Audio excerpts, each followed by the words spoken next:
Canadian GDP missed year on year, 2.8% versus 3.5% expected. The monthly number came in line. There was a bit of a market mover from the Q4 employment cost index numbers, which came in at a miss, down 1%. It missed by a pip, and they actually got a bit of reaction in the dollar. I don't think I've ever seen this number move the market like that, but the market perhaps lacking a bit of liquidity, traders sitting on their hands awaiting the Fed, and this data put a little bit of bearishness into proceedings, and we saw quite a move in the dollar over that. House prices in the US edging down still, 8.2% versus 9.8% from the F.A.C.E there, and the Case-Shiller numbers also coming down. The 20 city numbers 6.8% versus 8.7% the prior. Chicago PMI, another soft number there. US consumer confidence a miss as well, coming in at 107.9 versus 109 expected. That all important inflation number as well, it actually went up to 6.8% versus a prime revised 6.6% on the 1 year number. So expectations there not following the actual CPI in this month anyway. Overnight, some Kiwi data, employment data there, and also some cost index numbers there. Roundabout as expected, 4.3% uptick on the 3.8% seen in the prior quarter. So still some wage pressures coming in there. The unemployment rate ticked up a touch to 3.4% versus 3.3 expected and prior. Manufacturing PMI from Australia, there you can see just moving into expansion, beating the 49.8 prior, but still down on the prior month. Coming over to today and more PMIs. Here we go. So Japan coming in as expected, no change there for their reading on that one. China as well, a bit softer, matching the prior month, but it didn't tick up somewhat. Again, we may see these numbers picking up in the next couple of months as all the reopening kicks into place as well. There's where am I going? Down here to next PMIs. Spain manufacturing, they're up 4 pips, so better than expected there. Swiss had a little bit of a wonky one there, falling quite steeply into contraction. Coming back to some of these are the final numbers from Europe. Italy, a decent jump there into expansion. France, a little bit softer, but still in expansion. Germany ticking up again, but still in contraction. And look at good old Greece. Go for it there. 49.2 versus 47.2 prior. Come on.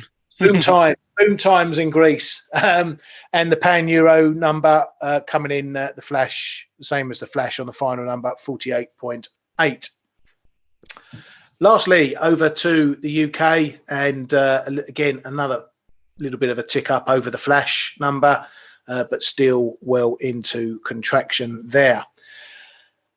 Then we got Eurozone CPI, the core number, probably most importantly. It didn't rise as was expected. It matched last month, so could be seen in softer terms, that it wasn't rising as expected.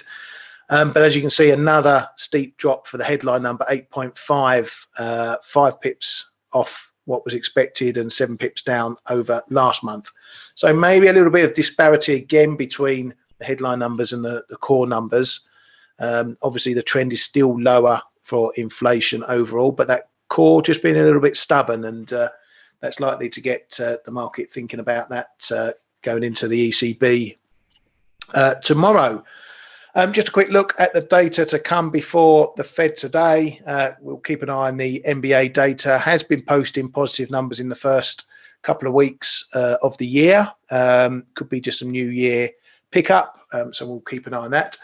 And ADP is dropping today as well, our first precursor before the NFP. 178k is expected there.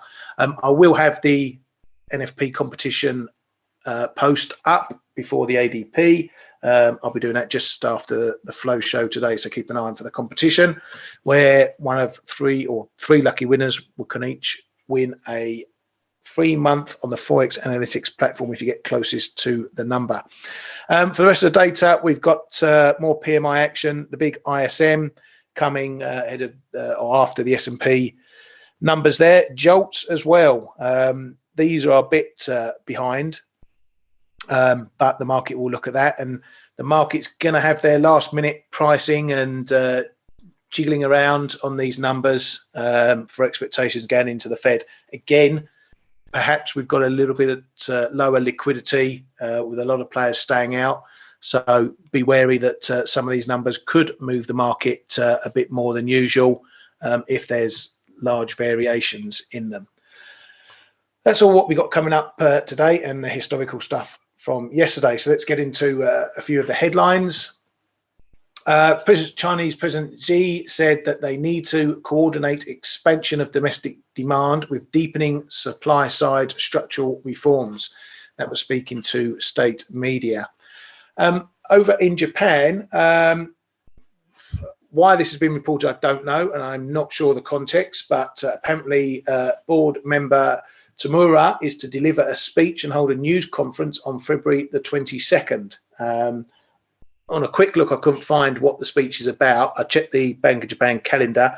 They are releasing their year-end financial report for 2022 and a few other bits and pieces. So maybe it's related to that. I don't know if you've heard anything about that, Kay, or have any idea? No, not at all, mate. Zero zip. I don't know what it is about. Yeah, so it could be nothing. It could be something. Who knows? But stick that on your post-it pad anyway, Feb 22nd. Over to Australia, and the head of economic analysis at the RBA said we believe the peak of inflation was in Q4. If you remember, we did get a bit of a jump in inflation at the last print, maybe a bit of a surprise jump there. But certainly this fella Kohler is calling a peak in there. RBA not one to be right much on any of their calls historically. Those that may not remember, 2021, they were saying that rates wouldn't go up till at least 2024, and see how long that lasted. French unions are planning new strikes and demonstrations against pension reforms between February. What, really? Strikes? Yep. Come on. Strikes in France. You'd never heard of them. Never heard of them. Just I've only highlighted it because these things are still bubbling under the surface. You know, been banging on about the UK strikes going on. As I say, even today there's a teacher strikes. My kids are off school, probably today and tomorrow, and then again in March. And when the French start protesting and going on strike, it's a big deal in France. So that's happening there, 7th to 11th of February, so 4 days there. That's it. That's all I've got this morning. Unless you guys have got anything you want to throw in. I have couple of things to say. We're blessed. Regarding the employment cost index that moved markets yesterday, it was surprising, like you said. My commentary on that is that I think we can all kind of agree that inflation is not going higher from here. It is going to be dripping lower. I personally think that for the US is going to be dropping quite fast. But anyway, I guess what the markets are trying to tell us is that the big issue now is what are the second round effects, you know, because when you do see employment costs, so basically the cost of labor going up, that's going to have a secondary effect in inflation for sure, because, you know, the more money you earn, the more you spend, etc., etc. So that is slowly, the interest is kind of transferring to that now, or should I say it otherwise, it's becoming more important than it used to be. So that's my view on that. I was actually surprised with the move, because the market jumped right when the number was out, and I'm like, what's happening? We don't have any numbers now. But you know, that was the one. And the other thing which I wanted to say, I've forgotten actually. What was it? Yeah, two things, mate. Yeah, two things. One more thing, I forget stuff. Actually, yeah, CPI, Eurozone CPI, you mentioned it came in quite a bit lower than expected. The core was steady. That came also lower than expected. It's strange because German CPI we saw is very sticky. So I can only assume that the periphery is dropping fast. And I didn't expect that. I thought that inflation in the Eurozone is going to be a lot stickier than, say, the US. I mean, it is actually. It's dropping at a slower pace, but it's still dropping faster than expected. So I'm actually surprised that the markets didn't move on the back of that number. I mean, euro pound, euro dollar are practically unchanged on that. Same with equities, same with metals. I mean, metals usually move on inflation prints. So I'm a bit stumped by that, but I guess the reason might be because we did have a lower print in CPI, but a relatively stubborn print on core. Yeah. Yeah, but otherwise everything's going to pale into insignificance as we go into the Fed today. Yeah. I thought, and one thing I want to highlight on that employment cost index as well, and this was picked up by Carl Quintanilla yesterday, is what Brainard said back on Jan 19th, talking about this very data point, saying that there are tentative signs that wage growth is moderating and that she'll be watching to see whether the employment cost index at the end of this month showed deceleration from the third quarter continuing into the fourth quarter. Obviously, Brainard, a bit of a bigwig at the Fed, has this data point influenced her thinking for what rates should do going forward? That if you in the market were keeping an eye on that comment there previously, that may be why we saw such a reaction in the dollar. But an interesting pick up there from Carl. Sorry, Kay, was you chipping in?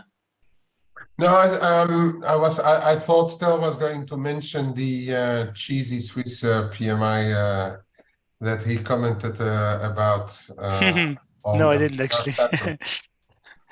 I was trying to front run you still, but too late. Well, I didn't mention it, so there you go. Yeah. By the way, on this Bank of Japan board member Tamura, he is one of the sorry, he or she? No, he could be a she. It's a he. Is he? Yeah.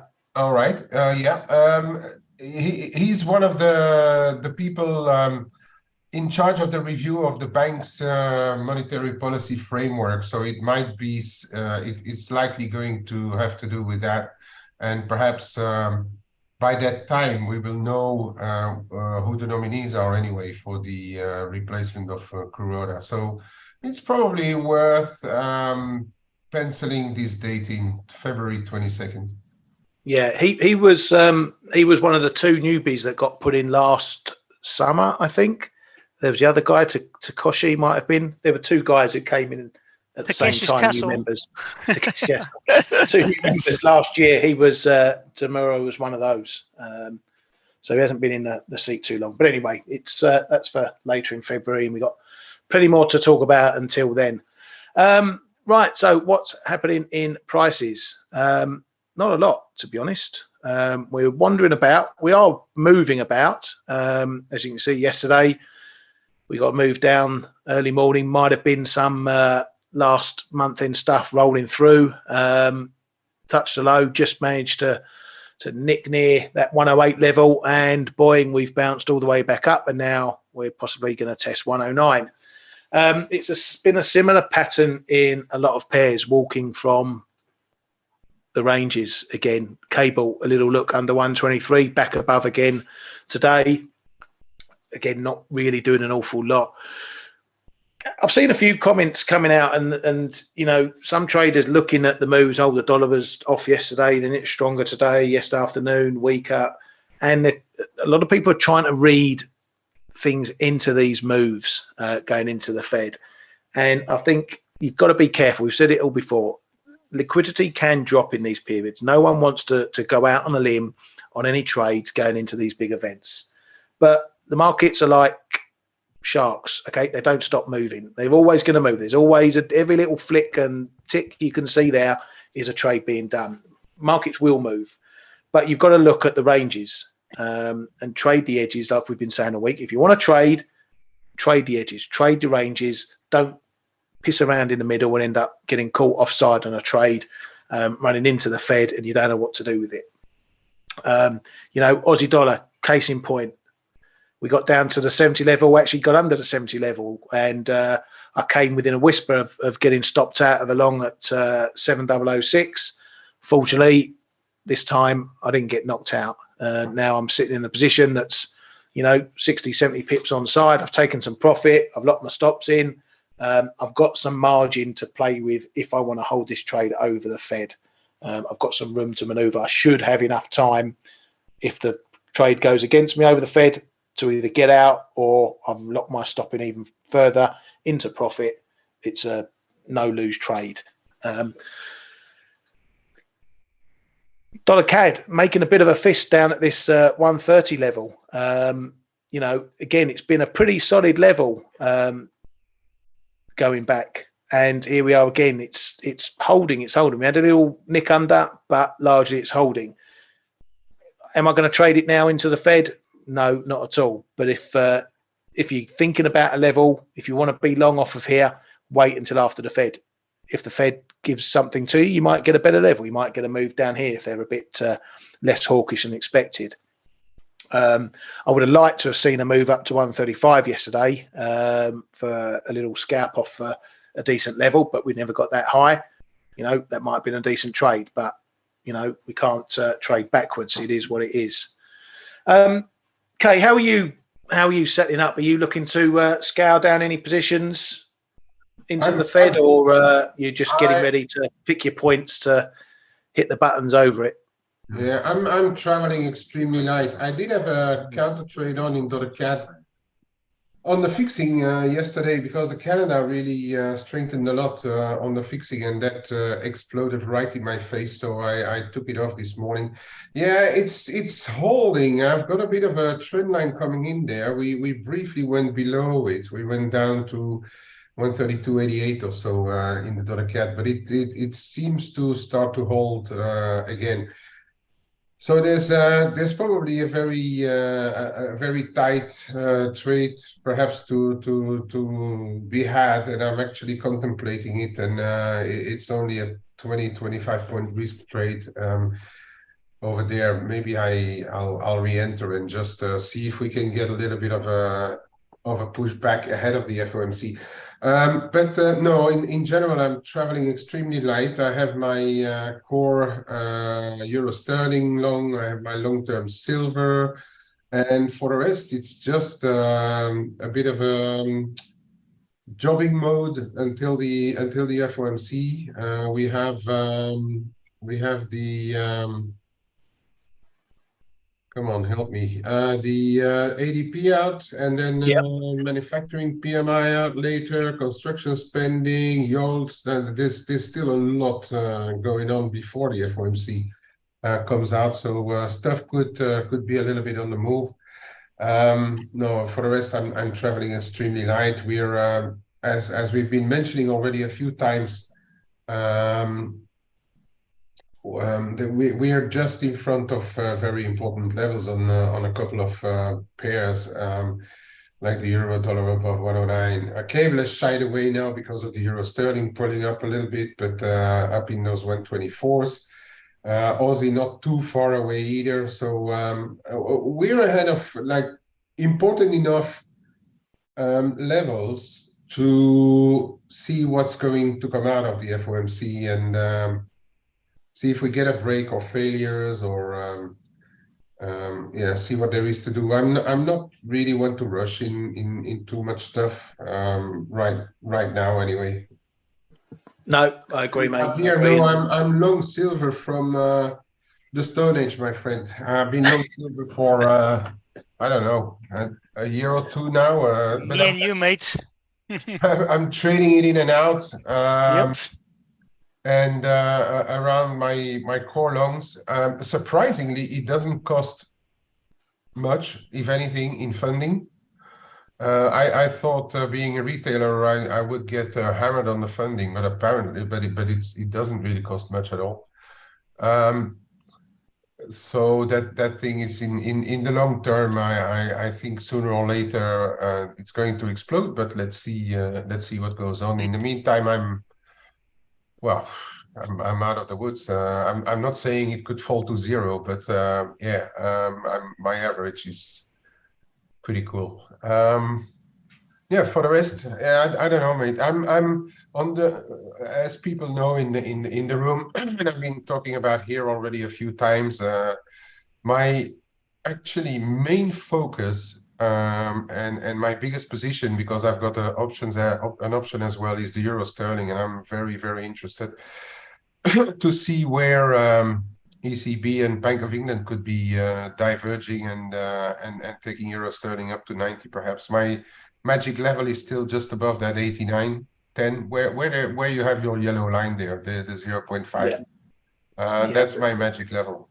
We stopped right in front of it already a couple of times.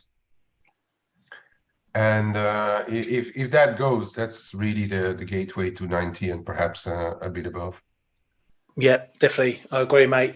Right, I'll give you boys and girls a little heads up. This is usually information that's just for our subscribers, but if you're watching Euro Dollar, we've got some sizable expiries today. There's 1.5 billion going off 108.70.80 and 2.43 billion going off 109.0010. So that might keep the price pretty close if there's any last minute hedging to be done around that level. Again, maybe liquidity is a bit lower, so it's going to take less to move the price around.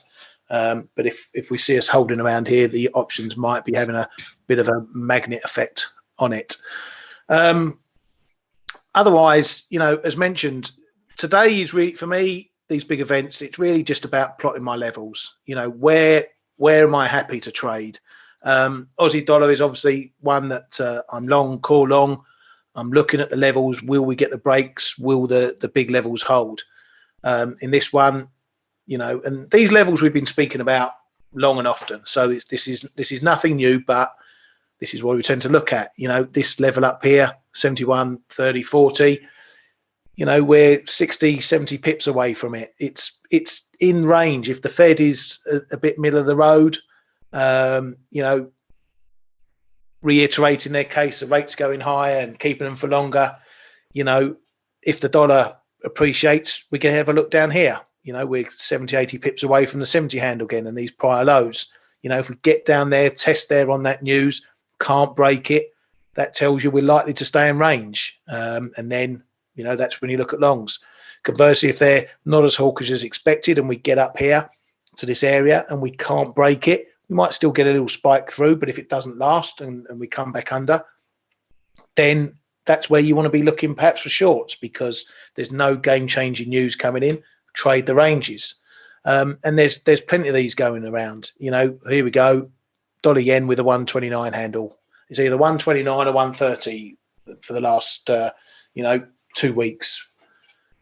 And that's really not going to change unless we get some big news. So, but again, look at your big stretch points. Am I going to trade the Fed in this noise here? No.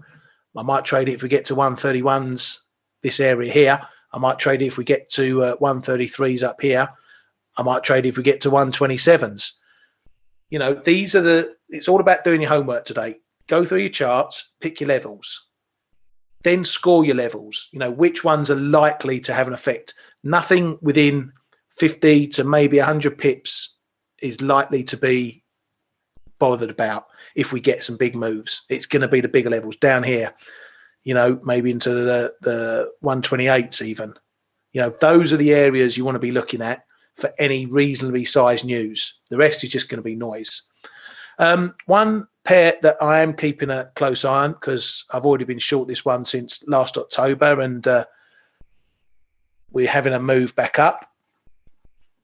The dollar Hong Kong. Now, you may or may not know, most of you will know, it's got a band that it stays between 7.85 up top, 7.75 below. I was short up here since last October. managed to knock some off all the way down here. Didn't quite get my 76s to get out the trade and then start looking for longs. So be it, but we're getting up towards the top here. You know, there's not many trades you can get a central bank watching your back and who's got your back covered. You know, a lot of people have tried positioning for a break and they've held on. Doesn't mean it'll last forever, but for now, I'm happy to risk it. Low risk trade, you know, 150, 200 pip stop on top. And if we hit our heads on here, you can just sit in it like I did and then wait for the move to happen if it comes along. So this one's getting close to going back up. As I say, keep an eye on that one. $1, you guys and girls know we trade it quite often here. It's not doing an awful lot. Even everything that's going on elsewhere, what's happening in China, you know, reopening, coming off the holidays, it's very, very still, which is a bit concerning. Well, I wouldn't say concerning, but it has the feel that maybe there's an official hand keeping things smooth for the moment, i.e. not letting it go anywhere. We've not had any recent comments about the currency from officials in China, whether it's too weak, too strong, whatever. So again, maybe a bit of range trading here. Longs into the 671.70 still valid. A break above 79.80 is possibly a runner up to 84. What are your thoughts on the 1K? Not really doing a lot, which is very quiet, very, very quiet, and very quiet. Even coming out of their holiday week, we haven't really heard much about the officials that would be moving stuff. They seem to be going quite steady. I haven't read too much news. There's some stuff going on about lending programs, but not really any breaking news or any big headlines out of the official dom in China. No. So yeah, it's on the radar as usual. I might try to, if the dollar takes another knock on the head, anywhere between 670 and 660, I'm going to be quite interested to go long in that stuff. Yeah, cool. Cheers, mate. Stel, you got anything you're setting up for today in particular? Any market moves since the last couple of shows that have changed your mind on anything? Not really. The question is what, I mean, I'm running very little into it. The question is what we do with the reaction.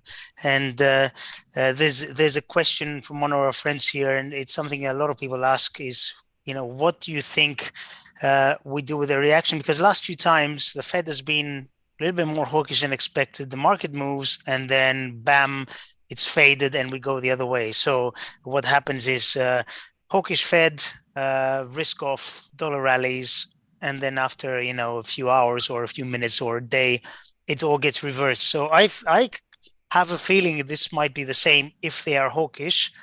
But as I said before, I don't think they have reasons to disturb the markets here. So unfortunately, I think it's going to be a dud going into the Fed today. I hope I'm wrong. We like a bit of volatility. But to answer your question, I don't have much running. No, I just have my silver and just waiting for levels, really. So nothing's quite there at the moment. Yeah, and I assume that was that question from Brian saying is whether tomorrow's spike should be faded in the dollar. Yeah, it's, you know, for me, it always comes down to the levels. Okay, if we get a decent move and we've got levels in play, does it break the levels or not? And if it breaks the levels, does it hold the break? And that's how I plan my trading. So, you know, price can go through a level, but can it hold the level for more than 5 minutes? If it can't, then we're likely to go back in the box. And so that's when you try to fade the move. Now, what we've got with this week in particular is we've got the risk of the NFP on Friday. You know, we could have a situation where the Fed's reasonably hawkish, dollar rallies. Everyone thinks, yep, here we go. Dollar's going up again. You know, euro's going back down to 105 and cable's going back down to 120, blah, blah, blah, blah, blah.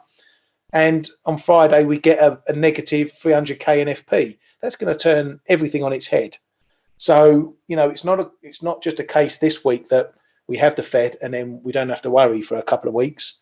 We run into some more big data, and that is big data that can change the game.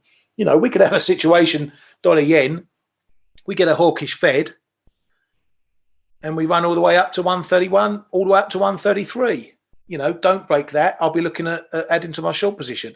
Coming Friday, we get an NFP down 200k, 300k, and we got all the way down to 127, and I hit my bottom level, and I get out my shorts, and I pile into a few longs.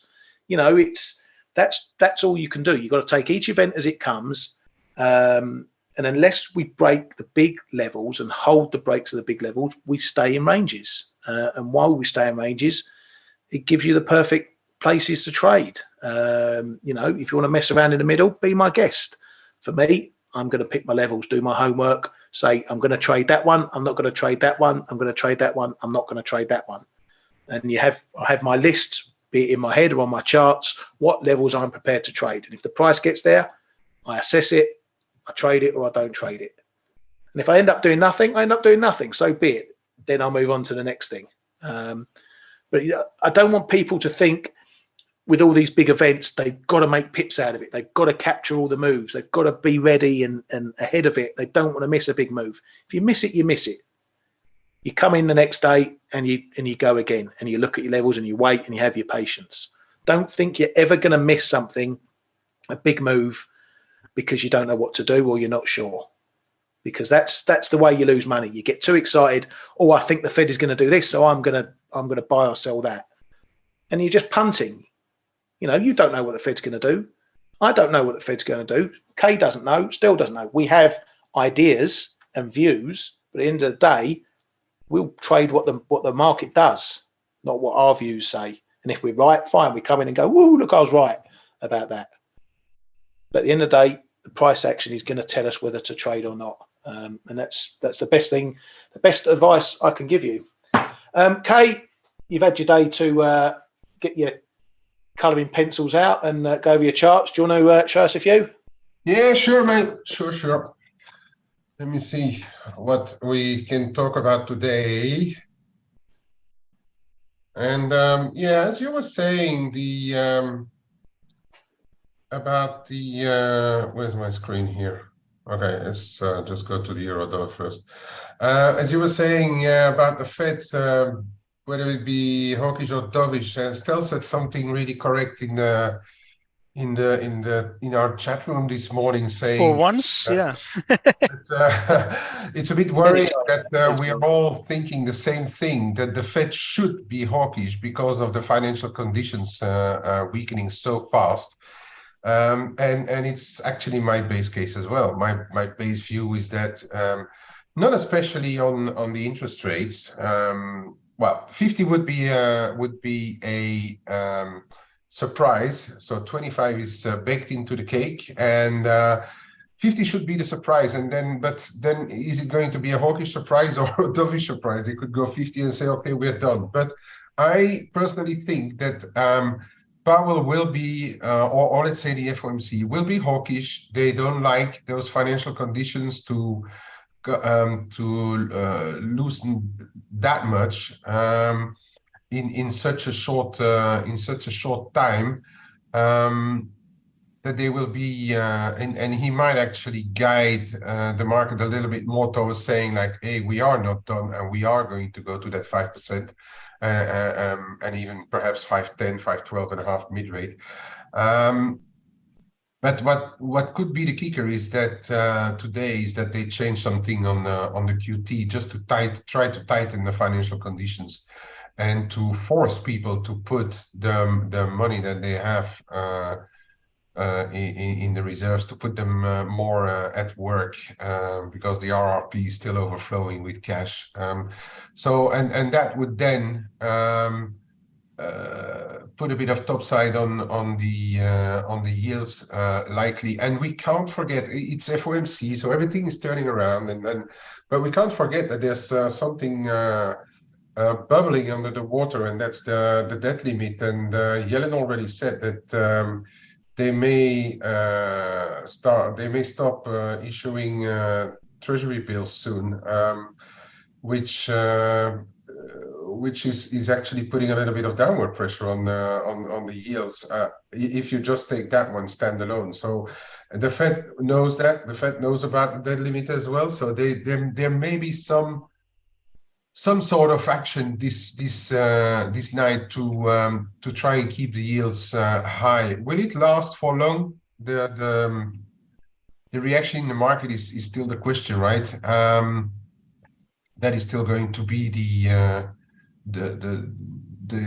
one thing that we need to watch out for after the initial reaction has already been said here a couple of times. So we know we are hanging around that important level, depending on who's looking at which high here. It's 109, 109.40. Those 40 pips, we're very close. We're trading 108.90. Those 40 pips are really where we should be taking off or hold back and continue to trade the range. If you look at the shorter term, this 107.70 is already looks big enough to it's been holding there a couple of times now in that zone. So watch this 107.70, 107.60, 70. That's the downside I'm going to be monitoring to see if we get down there, if they are a bit hawkish and then start to bounce again, or we can have a deeper retracement, which could lead us down to 105.80 or so. That would be a reasonable target if they're really hawkish, and the market needs to rethink a bit its stance on the dollar in the immediate future. Cable, I'm not going to cable. It's still there, right? This one, call it 124 now, 40.50. That's going to be the main level there. And on the downside, anywhere 122.60, 122.50, 60 is going to be the level that I'm going to monitor on the downside. Cable is a little under the cosh compared to the euro dollar because of this euro sterling starting to climb higher again. And thanks, Gav. I just stolen your trend line here. For the really short term, there should be a little bit of offers, I think, starting around here between 45 and 60 on the euro sterling. I've got my call right there at 88.5. I might just ahead of the ECB, and I've still got some cash longs as well. Just take a little bit off of the cash, and then let the option do its work. If I get what I want, and that's more divergence between the ECB and the Bank of England. Perhaps not in the actual interest rate moves, but in the wording and the how they are planning to handle the whole situation. The UK economy looks a little bit more fragile to me right here and now than the European one. So yeah, I'll be looking at over the ECB, Bank of England at a move higher. My magic level is still here, 89, 10, 20. That's going to be the zone to break and the gateway for 90. Back to tonight's FOMC. Dollar yen, it's tightening the range. So for those watching really the closest levels is 129.70, 130.5 perhaps, but I think we should widen it out a little bit to because the FOMC is big enough to make things move a little more, of course. So keep a first eye on 129.40, I'd say, and then 128.85, 90. Those are going to. Actually, this one is one that I'm going to be looking at because it's a bit of a traffic zone from the past as well. And if the Fed is really hawkish, we should be paying attention to what's happening in the 130, 140, 60 zone.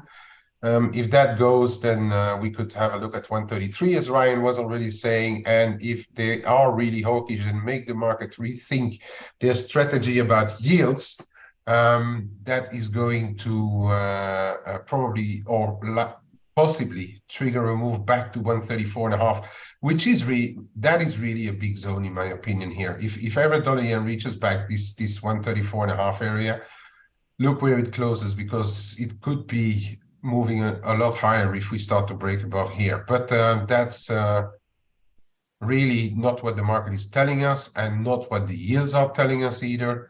right now, and dollar yen is back firmly onto the yields train right now.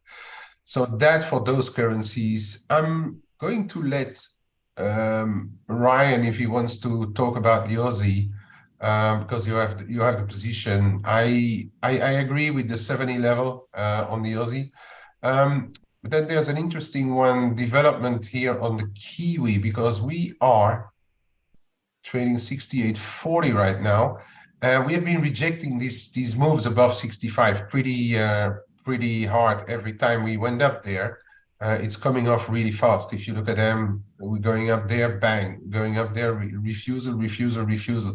So anywhere between 65 and 65.30, if the Kiwi would make it up there, post FOMC, pay close attention to what's happening here, because if this really breaks, then I don't see much for another two big figures in the Kiwi, two and a half big figures really in the Kiwi, if 65.30 would give way. On the downside, well, it's there, right? 63.90, 64.10. If that starts to break down, then we could have a move lower. But I don't think the market is really in the mood to buy a lot of dollars on every special occasion that we have. But that could be somewhere the surprise if Powell and friends really go very hawkish on the financial conditions. So it's not only about the interest rate tonight. We have to keep the thing in the whole thing in mind. And then of course, as already mentioned, we have to be mindful that on Friday we have that NFP report plus the revisions of 2022, which to me could be a bigger move than the actual NFP report, but we'll talk about that later. Interesting one, the NOK got a real knock on the head into month end. It got really smacked, and so dollar Norway went back into this resistance zone that I've been talking about it already a couple of times, but refused it again. And now we are looking back at these low 990s. That would be the first level of interest, in my opinion, going into the FOMC. For those who want to trade Scandies, be careful. They are very volatile at times, and you won't only trade dollar NOK, but you will also trade risk and Brent. So you could have like a bit of saloon door or double whammies in those things. The big levels are still here around 978 and then the 970.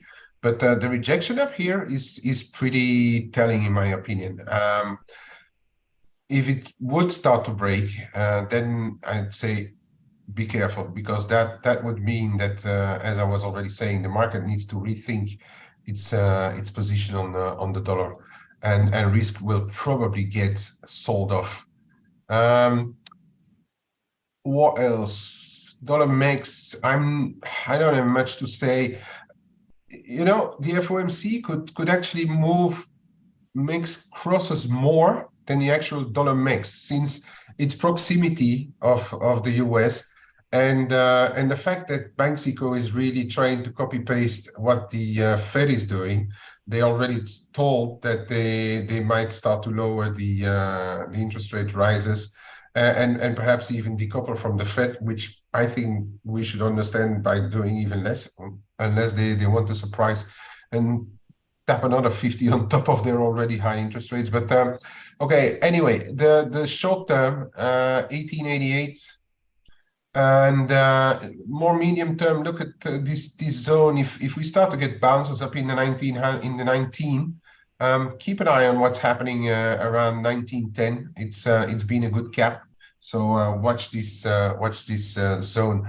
Bottom side still in the 1850s. If that goes, then we could really accelerate through 1850 on the dollar mix.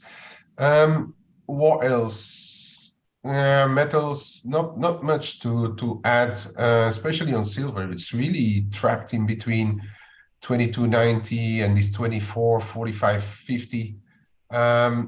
Could move quite a bit today, so watch out if the dollar strengthens, we could see a move down to low 22s, in my opinion. And there I'm going to really start to think quite hard about starting to add to my core again. I think Stel is looking at roughly the same levels. And top side, yeah, 24.5. Magic level, if it breaks and holds, we are off to the races, in my opinion. Gold, I don't have anything to say really. We tested the 1900, held, that's your level. Top side, intermediate level, 1950. If that would start to go, then we're talking about 1975, 1985 probably. And that's it for me for the time being, unless I'm Dollar Noki, right shoulder, Dave, possible, yes. Where am I? There. Right shoulder, right shoulder. This one? Is it this one you mean? I think he might be talking about a shorter one. So the shorter term? Yeah, so 23rd of the month. So you have the one peaking on the 26th. This one? One, yeah. One. That's the left shoulder. Maybe I don't know. Or is it the longer one? Is this the right shoulder and the head is this one? I don't know. Actually, it doesn't look Dave? very. Dave, they're struggling. Help them out, mate. From December. When it's not this clear, I'm not. I don't think it's that obvious. Now you know. Anyway. Now you know why I don't do it head and shoulders. Yeah. That's the one. Very possible. Thanks, this one. We'll get you on next week, mate. You can teach these lads what they're talking about. Come again, Ryan? I said we'll get Dave on next week. He can teach you about head and shoulders because he can see it clearly. I don't. Yeah, well, I usually am quite okay on head and shoulders as well, but there's a lot of specialists around now on the shampoo, and since I don't have much hair anymore left, I mean, it's less a case for me. None of us. I don't look at it, Simon. I mean, that's something that you perhaps can, or perhaps Ryan can have a look at it if you look at it technically. But I think that's a question rather for the F.A.C.E crew, because they look at nat gas quite actively. Horatio, if the Fed raises by 25 BPs and that's fully priced and they stick to their higher for longer rhetoric, is the market going to believe them, or would the market not buy it and sell off on any knee-jerk move? I think you've just said everything that that the market is thinking about it now. The market just does not want to believe the Fed at any day, really. But the higher for longer rhetoric, I personally think that the market will have to change its view sooner or later. Perhaps not for a full year, or perhaps not even for 6 months, but at least for a quarter or so. Have to push out the cuts. That's my personal view. So, but is it going to change much to the value of the dollar? I'm not sure, because in the meantime we could have inflation continue to come down, and for me the labor market is going to be, because that's the last big domino still standing.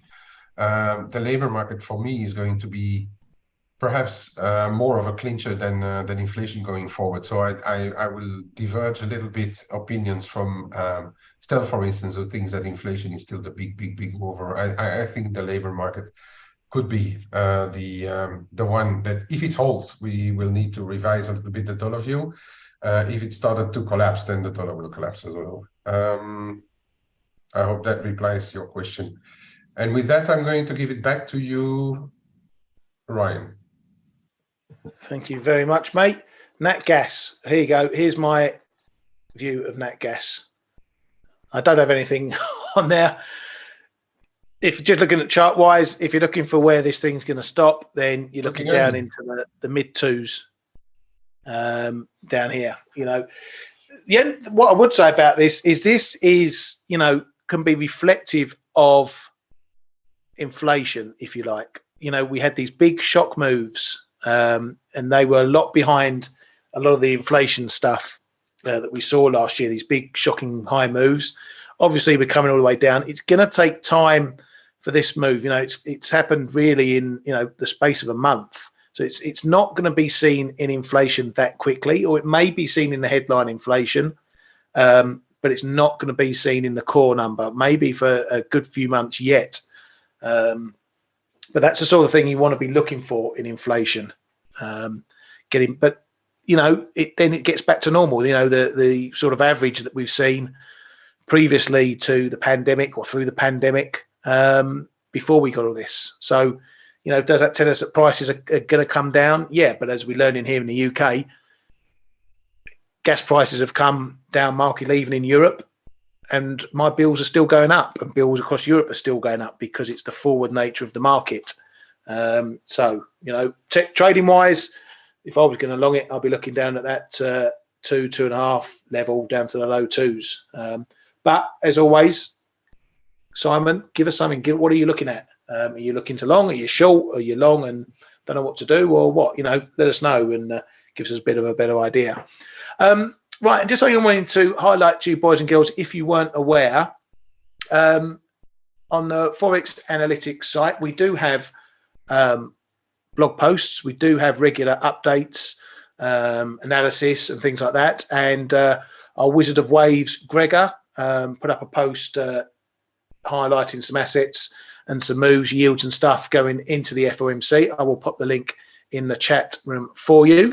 So you can check out some extra analysis, and this is open to everyone. So even if you're not in our chat room on the platform, you can access these blog posts done quite regularly. Still is a dab hand at them as well.